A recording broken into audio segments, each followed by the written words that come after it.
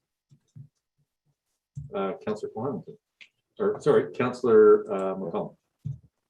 Not that I'm on. No.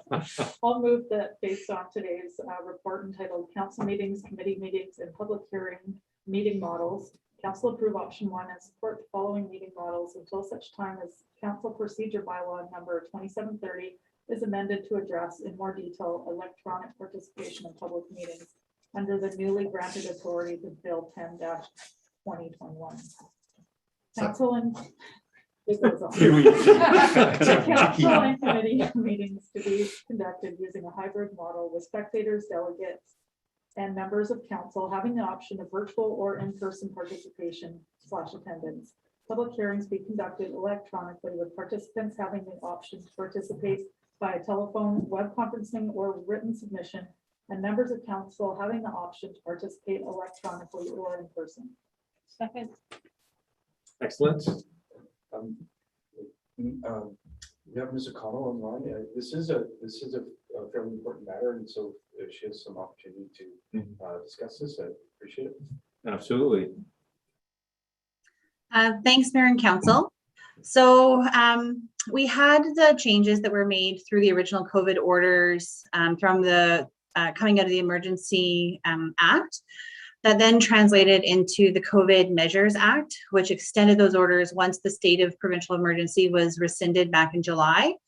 And now what we're seeing with Bill 10, 2021 is that moving out of COVID measures, we're actually seeing a lot of the benefits that came from enhancements or expansion of electronic participation in meetings, both from the members of council and public bodies like that, as well as from positive feedback from the public as far as the accessibility of the new electronic participation options were. So essentially Bill 10 is creating permanent changes to the Local Government Act. So that's in regard to things like public hearings, as well as to the community charter. So that has to do with council procedure bylaws and such. So essentially the rationale for the recommendation with public hearings, there is an expectation of active participation within the meeting. So people have a right to come to a meeting that regarding a rezoning of a property they have an interest in and have their perspectives and their opinions heard. Therefore, there's a level of unpredictability in regard to the number of people who may or may not show up physically to one of those public hearings. Similarly, there are also larger ramifications in the event that someone's right to be heard is foregone for one reason or another. So that could be something like reaching a maximum capacity in a room or creating barriers to participation, such as fear of catching a pandemic-related communicable disease. So the difference between council and public hearings and why I'm making the recommendation that we treat council meetings a bit different is that in council meetings, the active participation is pre-planned in the form of a presentation or a delegation. The public don't have an expectation of coming to a meeting and being able to talk openly on any given item.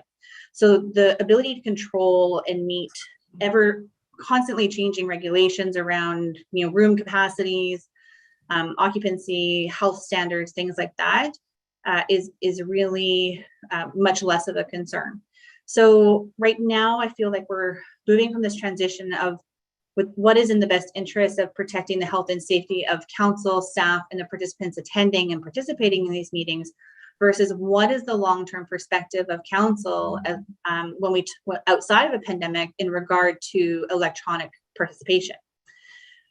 So the other piece to this is that I am foreshadowing that we are looking at leaving our current council chamber location and moving to a larger room at the CVRD. We do have the option once we make that transition and have a larger space with greater capacity to re-look at the public hearing model to then consider a hybrid model similar to council at that time.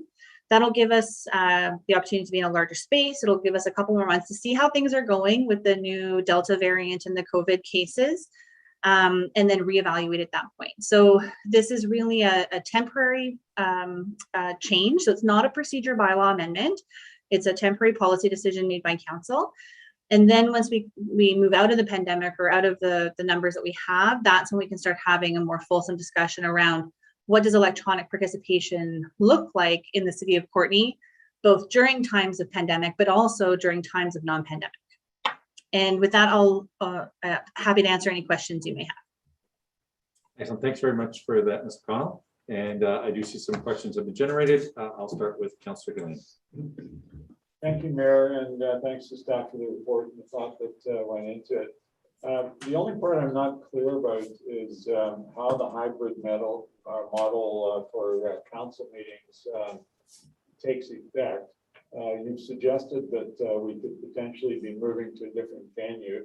And if we move to that, I'm guessing that the premise that not that many people come to regular council meetings would hold up. But you haven't given us any kind of timeline for that. And so, for example, our next meeting here, I believe, is on September 29th. If we pass this motion tonight and 20 people show up for that meeting in these chambers, what do? Do we turn some of them away, or how do we manage that? Excellent question. So, Councillor, through the mayor to Councillor Hillian, the decision of council this evening would be effective immediately. So if a special meeting was called tomorrow and it was a meeting open to the public, we'd be into a hybrid model at that point. What the city is going to continue to do through communications as well as our online information is to remind folks of their ability to watch and participate through these electronic means, in addition to physically coming to the meeting. So in regard to council, the information will still be that you can come if you'd like. However, all are still encouraged, if they would prefer, to watch through the live stream on YouTube, submit correspondence or other ways. And my understanding is pre-pandemic, we had a couple of meetings that had a significant turnout.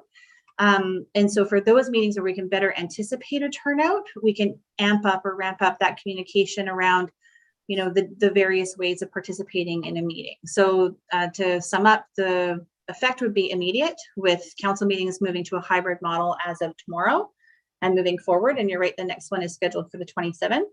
And we would continue to advertise and encourage folks and remind them of the enhancements we've made around electronic access to viewing and how they can participate that way. Okay, that makes total sense, except what do we do if too many people actually show up? I mean, it's unlikely to happen, but just in case, do we actually encourage them to go and find a video screen somewhere, or simply turn them away, or do we have a plan for managing that if in fact it happens?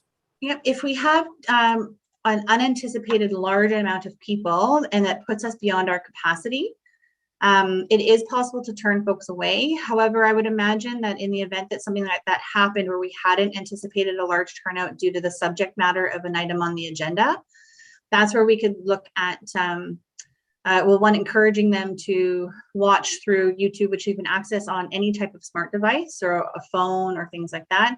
If it was really an ongoing issue or concern, then we could look at overflow as well. But my understanding is that anytime we've had that large amount of turnout, it's been something that we've been aware of the potential for and been able to plan in advance.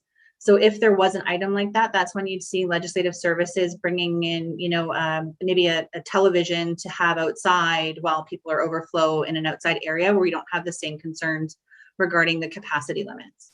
Okay, thanks very much. And I think in the past, when there has been those kinds of even just concerns around how people might behave, having bylaw officers or RCMP on standby as well, just to make sure that enforcement side of things is there too.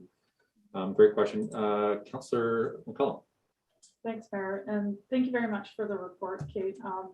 Reading through it, I thought that each and every meeting type and our suggested process made a lot of sense given what we've been doing over the last year and what the next number of months look like. So there's nothing there that I really have any concerns with, and I think if you were to ask us separately how we're envisioning meetings going forward, this is probably jives pretty well with what we were picturing.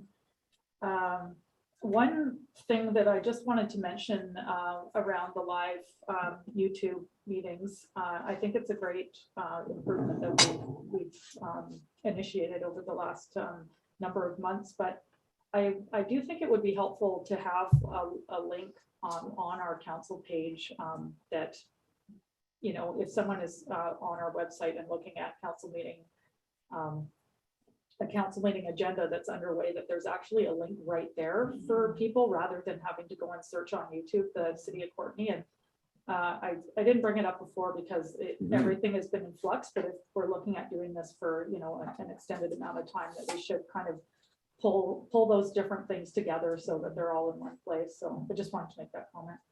That's a wonderful recommendation, and something I can definitely talk to comms, our communication staff and IT about. And I think it'd be a super easy addition to enhance access and transparency. Thank you, Councillor. Yeah, great suggestion. Councillor Cole Hamilton. Yeah, thanks, Mayor. And thanks, Kate, for this report. I echo Councillor McCollum's remarks. It makes a lot of sense to me. And it's roughly what I was expecting. I just wanted to ask if there's any more detail on the timeline for moving to the CBRD building.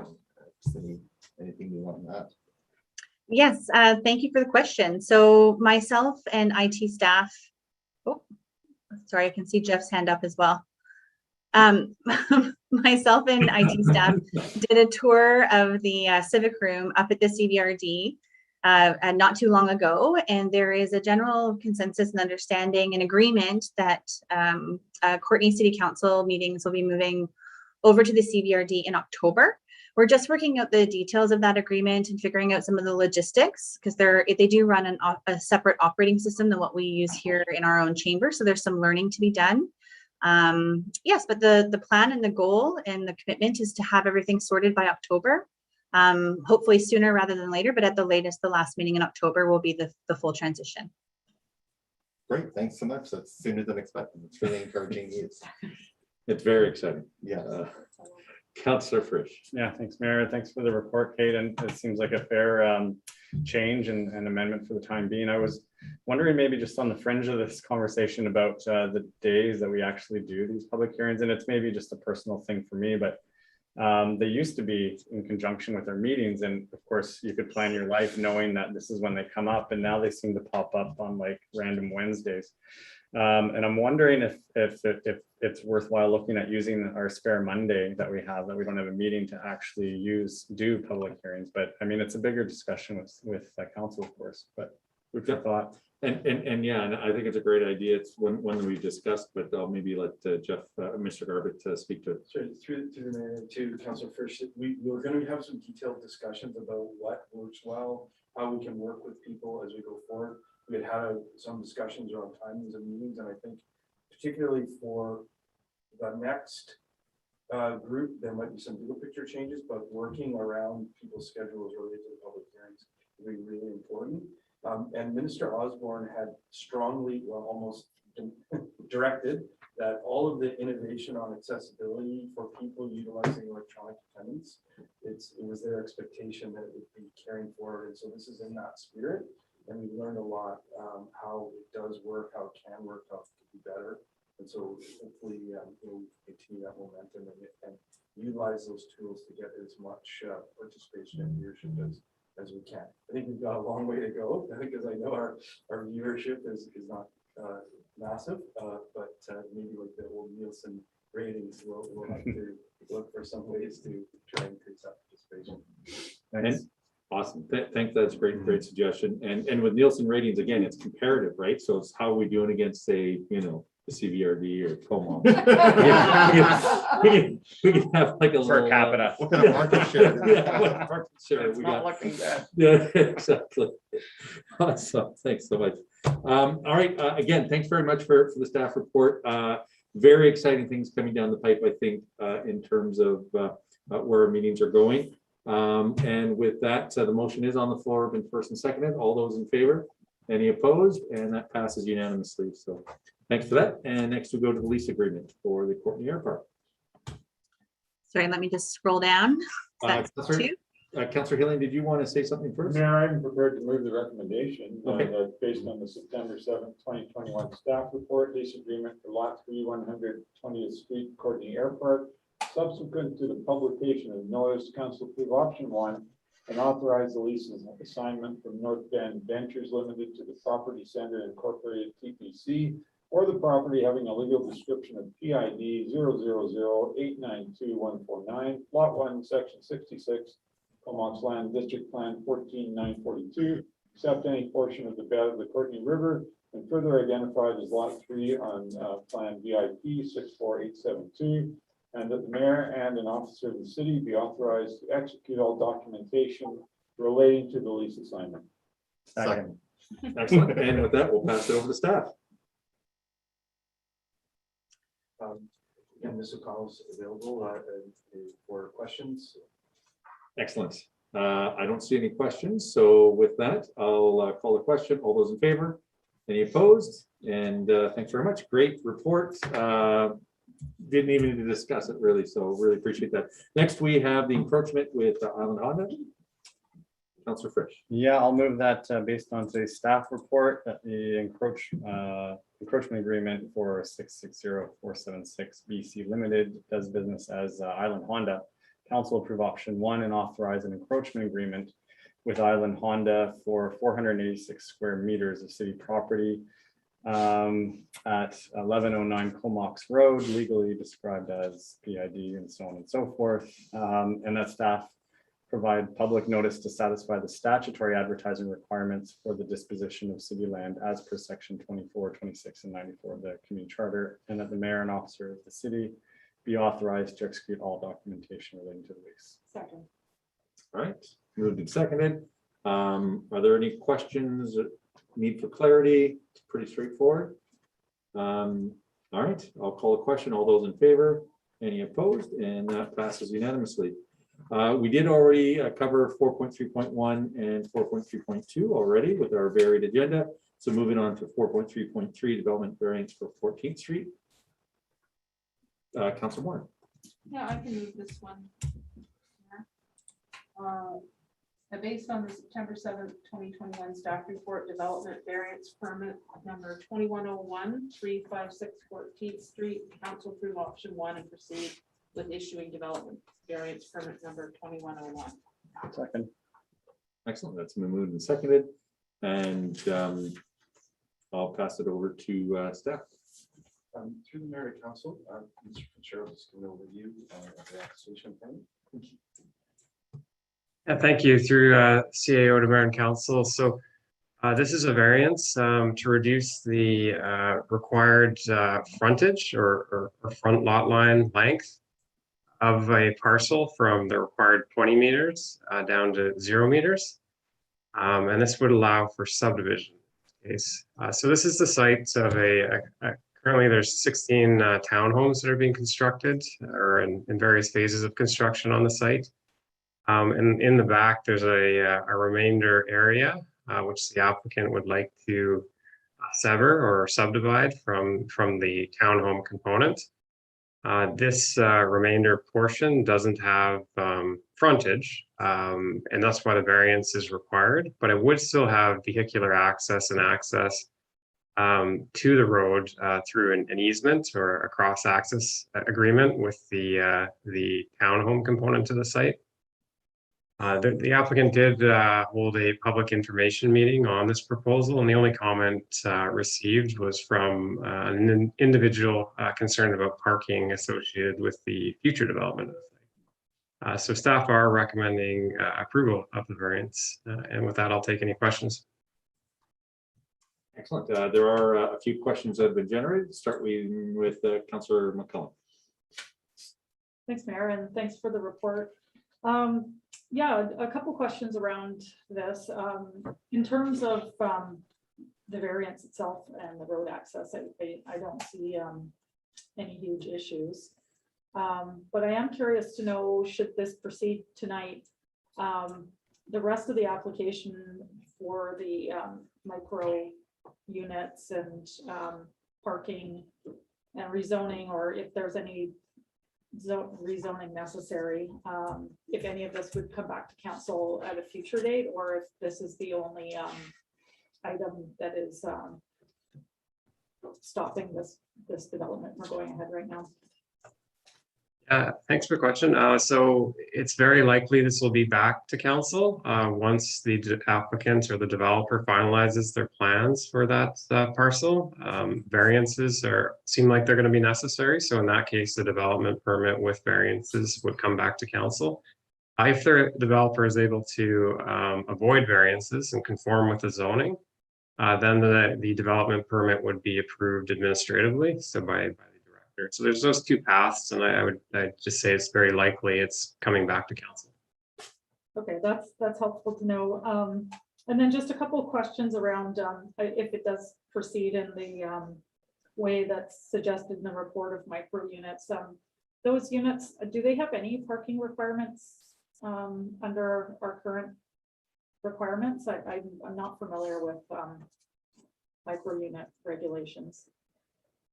Yep, the units are considered dwelling units, and their dwelling unit parking requirements don't change based on size. So it still require the same parking as a typical apartment, which is 1.5 stalls per unit.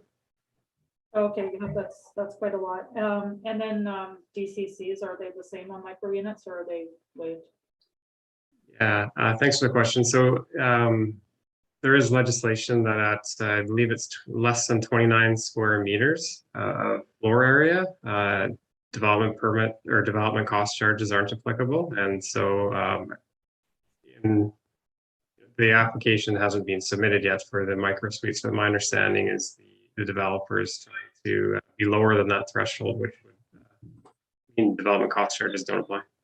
Okay, yeah, thanks for answering those questions. And I'll just voice a concern that I have around the micro unit developments is I don't know if we have seen this so much in our community, but I know for certain down island and buildings that have gone the micro unit route, that the vast majority of them end up as short-term rentals, and we don't have any robust regulations in our municipality around them. So I do have a bit of a concern that that's essentially what we may be approving here, and it's just something that I'm cognizant of at this point, but the variance itself, I'm happy to support. Thanks, Councillor McCollum and Councillor Frisch. Yeah, thanks, Mayor. So yeah, I'll just echo that sentiment. This came forward actually to this council quite some time ago, and I think it was outlined as micro units. So a bit of a question, has something significant changed here, or is this just part of the process that's kind of cropped up through the development? And secondly, I presume that some of our concerns around short-term rentals could be alleviated with some sort of covenant on that as we move forward. So is there an answer to that question about how this has come up later in the game, or if this is just normal? Yeah, thanks for the question. Through City of Mayor and Council. So the developer has had at least 2 proposals for the property and actually canceled the last proposal, which was for condo units. So I think they're really just testing out the market. And again, they haven't applied for the micro units. It's just something that they've indicated likely would work for the site. So it's yeah, I guess it's to be determined at this point. Well, my apologies, I must misremember then. Thanks. Thanks, Councillor Frisch and Councillor Cole Hamilton. Yeah, thanks, Mayor. I think the couple of questions I had have been answered. One final question I had is I just assume that the internal roadway here is suitable for emergency services. I know that that's one of the primary reasons for ensuring a certain degree of frontage.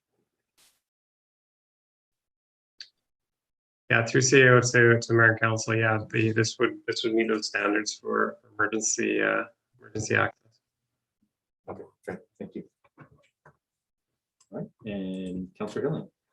Thank you, Mayor. I'm just wondering if staff or the developer have been able to reassure the individual who emphatically indicated that there must be adequate parking if this goes ahead.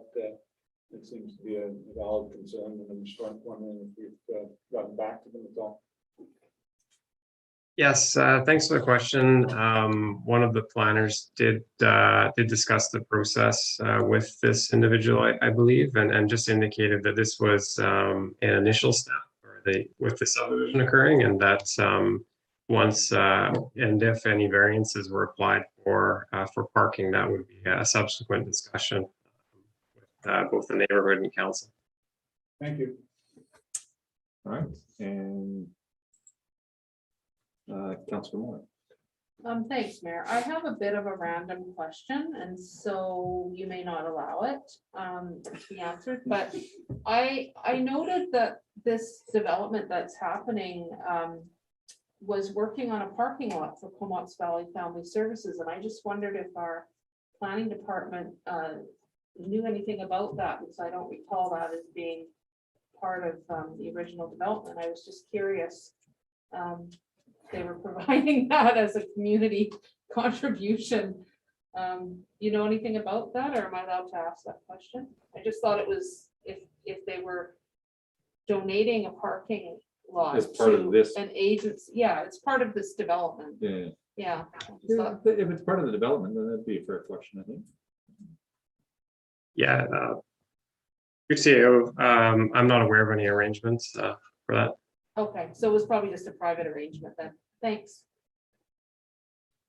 Okay, and I don't see any further questions at this point. So I believe the motion's already been moved. So if there's no further questions or comments, all those in favor, any opposed, and that passes. And next we've got the consideration of the 2022 permissive property tax exemptions. Councillor Courtenay. Mr. Mayor, I serve on the board of one of the organizations that is applying for an exemption, and as a result, there's a possibility of a perceived conflict of interest, and therefore I'll exclude myself from this decision. All right, thanks very much. Councillor Moore. I'm in a similar boat. I'm employed by actually two of the agencies on the list, so I will excuse myself as well. All right, we'll call you when you guys can come back. Thanks for that. And if somebody would like to do the motion, Councillor Fritz. I thought they were going to read it, so. I'll move that based on today's staff report entitled Consideration of the 2022 Permissive Property Tax Exemptions, council approve option 1 as follows.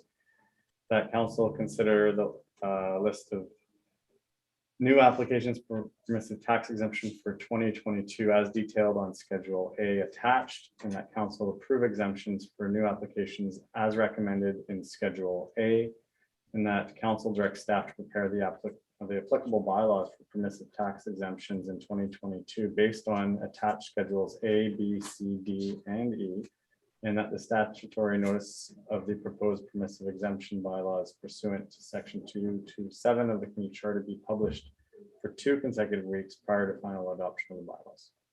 Second. All right, it's been moved and seconded, and maybe I'll pass. Did you have a follow-up?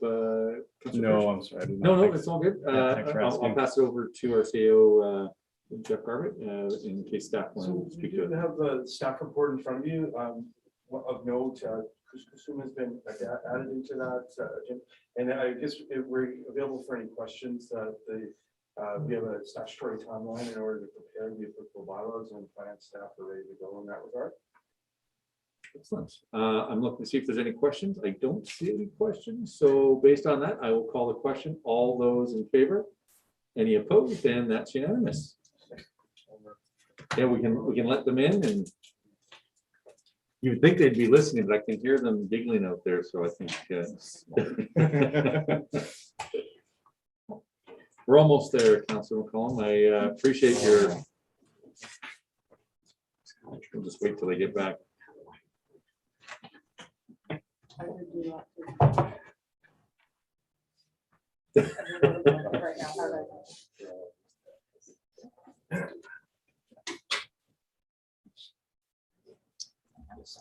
All right.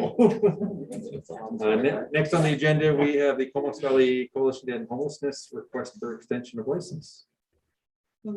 Second. Excellent. And with that, I will pass it over to staff. Mr. Garbutt. Thank you, Your Worship. We have this receipt, this correspondence for receipt, and Ms. O'Connell is available to speak together.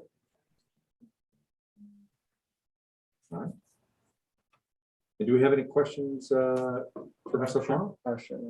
Councillor Frisch? Yeah, I mean, I'll ask a question, sure.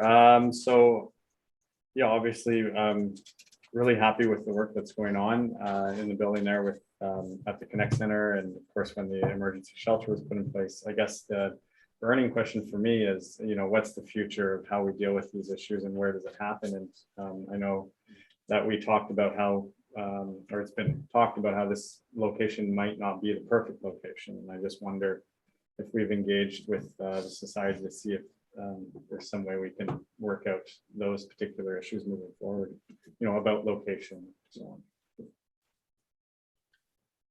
Thank you, Councillor Frisch. Like through Mayor to Council, there's been multiple discussions taking place with the Coalition to End Homelessness as well as the Comox Valley Transition Society.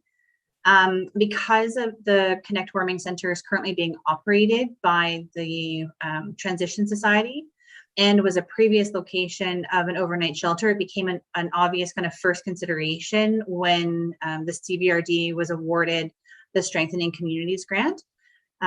It's not to say that they aren't considering other ways of expanding shelter services, but this is one of the more immediately and most likely, because of its current operations, kind of a top of mind location. However, when in regard to the question as to, you know, what's the future look like and those types of things, I did circulate a memo to council talking about kind of the more immediate needs or immediate impact as a result of the soon to be expiring license of occupation agreement. And then really having the bulk of the request outlined in that correspondence referred to staff for report back, so we can start trying to tease out those answers and provide council with some options for consideration in regard to the location, the permanency or non-permanency of either the warming center and the shelter, as well as what is feasible in regard to our current zoning, legal cost, you know, supported by BC Housing or the Transition Society. So this is really the beginning of that discussion, because originally when the license was provided, we were all hopeful that that would result, that they would be, that question would come up when we got approval for co-op housing in that location, which unfortunately didn't come to fruition. So now it's about how council envisions that space, and also about what the current need is to support vulnerable populations and those experiencing homeless in our community. So immediate, medium term and longer term plans are definitely needed. Yeah, can I have a quick follow-up, Mayor? Yeah. Thanks. So I guess I appreciate that, and I just want to voice the thought that maybe we need more of a community discussion to figure out where I don't think there's a great location, because it always attracts issues that people find disturbing, although we've been managing them exceptionally well, I think, and finding ways to bring you know, everyone in the fold and have a more positive experience in our downtown. But I think we need to have that community discussion of where the optimal place is to expand these sorts of services so that we do have them. They're in the right place for people that need them, but then it also fits in well with the community. So thanks. Thanks, Councillor Frisch. And Councillor Moore. Great, thank you, Mayor. Yeah, I was just wondering, I know it's not planned, but it is part of this topic. It seems like things have been quite quiet.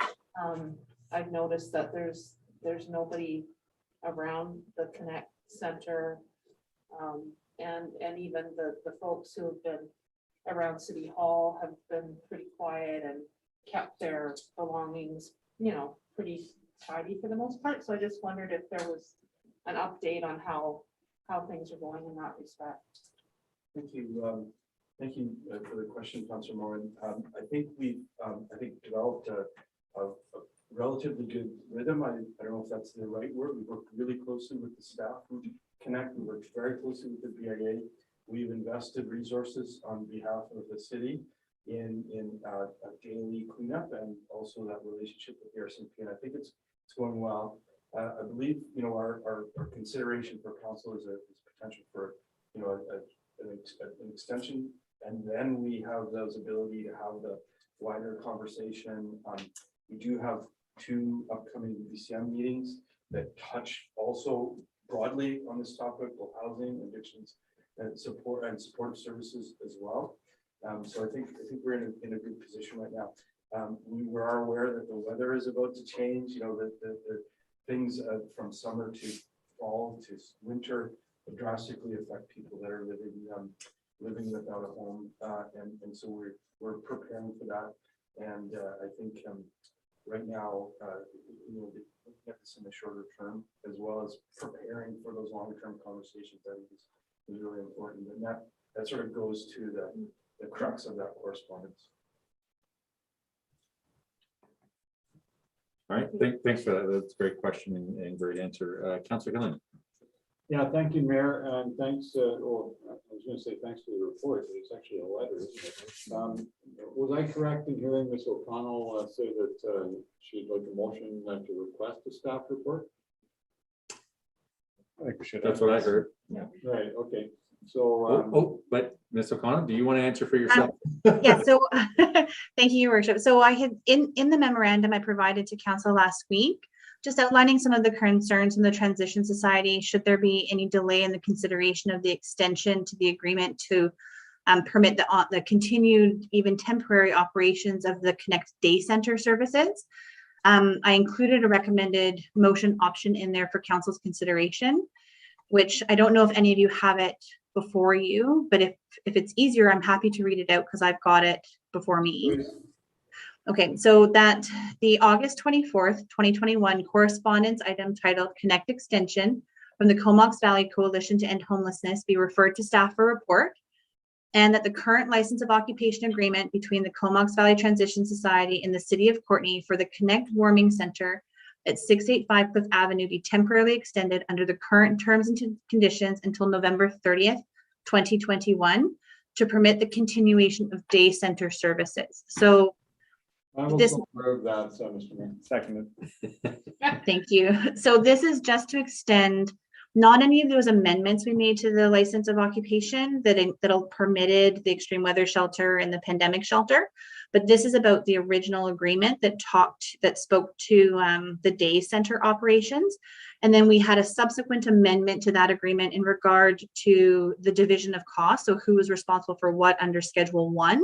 So that would also apply. And the reason the motion recommendation I've made takes you to November 30th is because staff are very confident that we'll be able to have all of the answers and provide council with a report back in advance of that date. That way council could then look at the larger picture and answer some of those bigger questions, but while also giving the Transition Society some peace of mind in regarding to service continuity that allows them to maintain the staff that they have.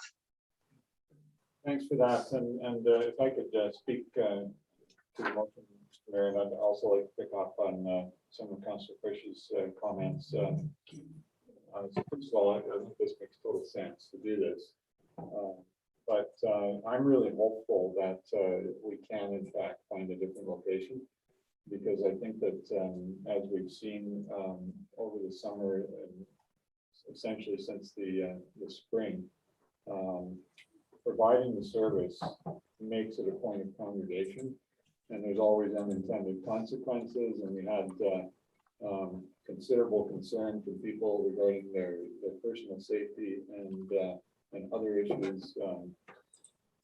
People walking to work early in the morning, other people just wanting to enjoy the pathway and such. And while I totally command staff, our bylaw people and others, bike patrols for doing what they can to manage the situation, I still think it's problematic in the long term. And of course, ideally, people would have homes, and so activities that many of us would conduct in our living rooms aren't going on in the public square. But the second issue is that we've met with the minister responsible for housing, representatives from this community and this council on 2 occasions, and have advocated for a purpose-built shelter to be provided in this community. The Salvation Army shelter in the Pitcock neighborhood was never purpose-built. It's not fully accessible. and it's there in a residential community. It creates issues with people in transition who have no stake in the neighborhood. And in the last month, I've had two concerns, including a meeting with several residents who have reiterated their concerns with related issues. So we're on record, and I believe we sent a letter to the minister following up the meeting that we have with the mayor and CEO and myself attended, saying that we would advocate for that purpose-built shelter. Ideally, in another section of town, I think where it makes most sense is in the industrial area, the Frontline Road area, where at one point the Transition Society was hopeful that their store and the property adjacent could potentially be used, but there are numerous other buildings there.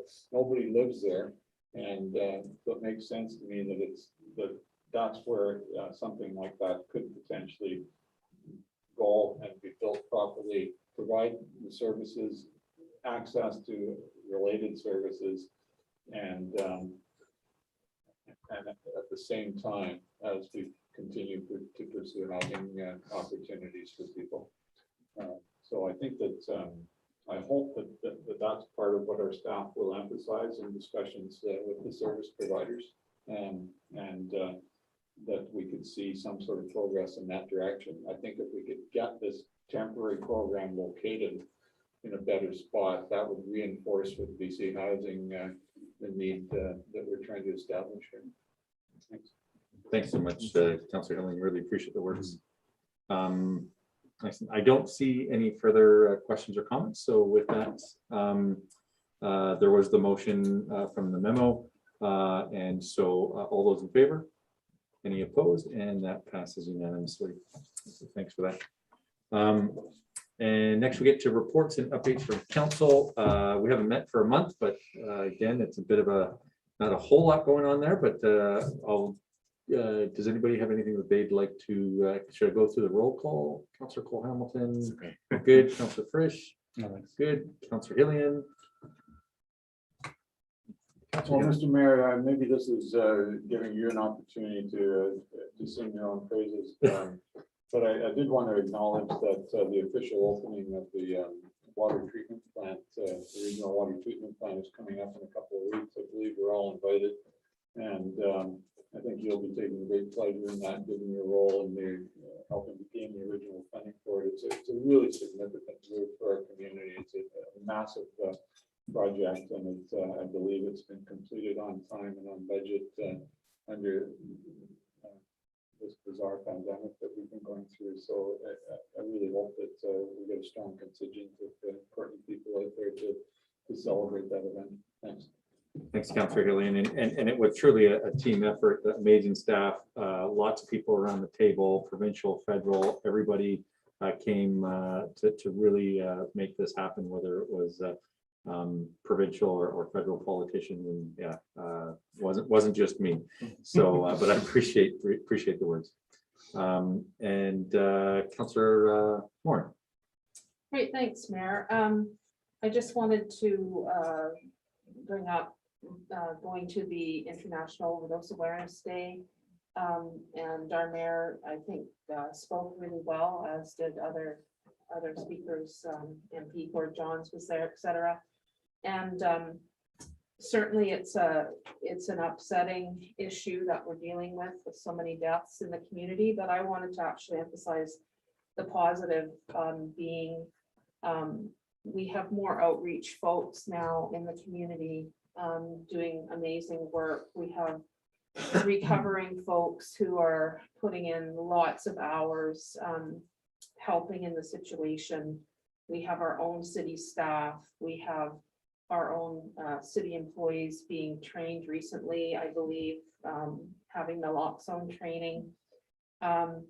A boy about 12 years old the other day, the son of one of the outreach workers, basically saved a man's life because he knew what was happening. He came across a fellow, and he ran and got his mom and got the naloxone kit. So I think, you know, our community is coming together, and I think these trainings that are happening throughout the valley are just amazing, and there's so many people taking part in that, and it really does take a village, and that's what I'd like to emphasize is the positive group effort in terms of helping people who are suffering from substance use problems, and our community really coming together. So thanks for that. Thanks so much, Councillor Moore. And yeah, I think, some of the comments that came from that, I mean, it is a really challenging situation in terms of what we can do as a municipality, but our community really has stepped up. Like you said, a lot of volunteers, but it is hopeful. We have a province that now has said that they're going to do some complex care, that they're putting some funding into it. They have a ministry really focused on mental illness and addictions. And we have a federal election coming up. So I don't want to get political, but it's certainly something that is beyond the scope of what our municipality can do. The federal government, this is really in their wheelhouse in terms of being able to make some significant changes and investment in these areas. Anyways, sorry, I've jumped on your on your thing, but it was a great event, and it was amazing to hear the stories that people were willing to share, which I really appreciated. With that, I have a couple more events. One was the Habitat for Humanity groundbreaking that happened on August 19th, and that was a great event again with the families there. It was almost a salute to Pat McKenna, who's moved out east back to Antigonish. But just amazing again how our community has come together to build houses for the people who need them, and how amazing that is. So and then lastly, on the weekend, on Sunday, I was able to go over to Valley View, about a kilometer from my house, rode my bike over and was able to listen to Helen Austin with the Party in the Park. And again, I want to thank the city staff that made that happen, and really everyone, all the municipalities across the Comox Valley, where they actually came together to create an event that could be small enough so that people could feel comfortable to go out and listen to live music and really kind of connect in a way that we haven't been able to in such a long time. So kudos for everybody. And with that, we'll move on to new business. We got the council meeting scheduled. Councilor Frisch. Yeah, I'll move that whereas the Canadian federal election will take place on September 20th, 2021, and whereas the city of Courtenay seeks to encourage residents to get out and vote, therefore be it resolved that the September 20th council meeting be canceled, and it further be resolved that the September 27th, October 25th, and November 29th, 2021 committee of the whole meetings be changed to regular council meetings. Second. Excellent. I think it's pretty self-explanatory. Again, thanks to staff for bringing this together on short notice. And all those in favor? Any opposed? That passes unanimously. Not a lot of amendments, but I believe third reading we have to do. Yeah, I can move zoning amendment bylaw number 3031 2021 for 815 Williams Road past third reading. Excellent. Any questions or comments? Seeing none, all those in favor? Any opposed? That passes. And for final reading. Move final adoption. Second. And that's again for 815 Williams Road. I don't see any questions or comments. All those in favor? Any opposed? And that passes unanimously. Only one thing left. Determined. Second. All those in favor? Any opposed? And we are adjourned. Thank you, everybody. Thank you. Everyone.